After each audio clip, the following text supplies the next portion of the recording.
In this tutorial, we will see how we can use the useState hook and change the variables we define in our application also inside the React components. So we haven't touched that topic so far in our tutorials, but I will explain all of them one by one, so it will be much more easy to understand and use in our application in the future. So as you remember, in our latest changes we have created here a HandleClick function, and we assign that HandleClick into an onClick to this button element. So what we have here, we have an event, but we can remove that event right now, and we can make it underscore event so our ESLint will not complain we are not using it. So let's assign here a variable as a let fruit, alright, and we say it berry. And afterwards, when we handle on the HandleClick function, I want to change that fruit name.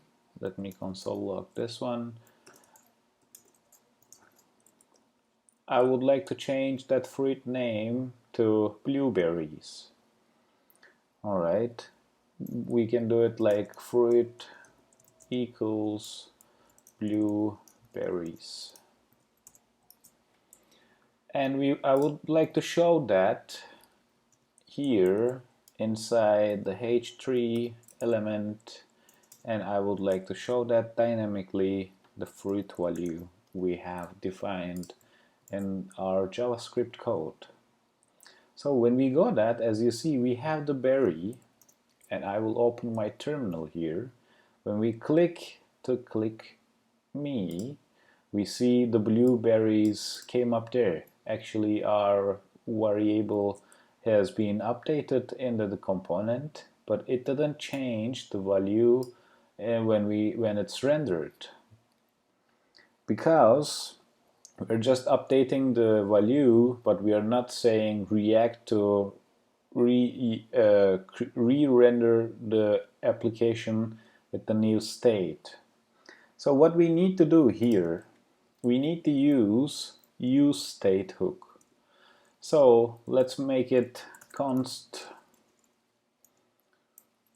let's call it fruit here, or we can change to a name, and we need to say set name state. Alright, and we use useState into the React as an empty, and here we can say username,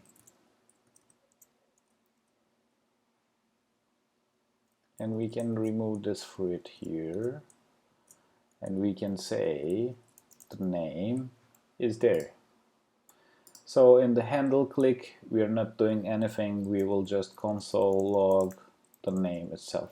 Right now I'm just showing you what is the name here and how will it show in our h3 element there. As you see, it's username. When we click it, it just console logs the username.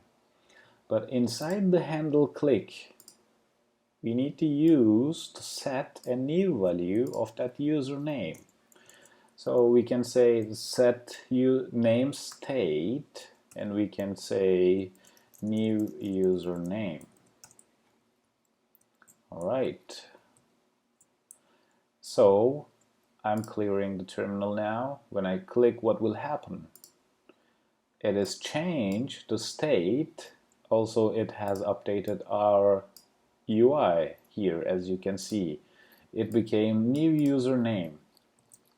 So if we want to use another state in our application, let's say const age set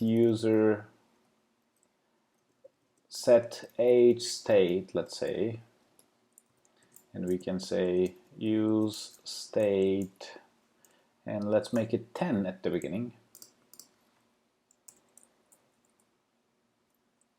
and we can say here name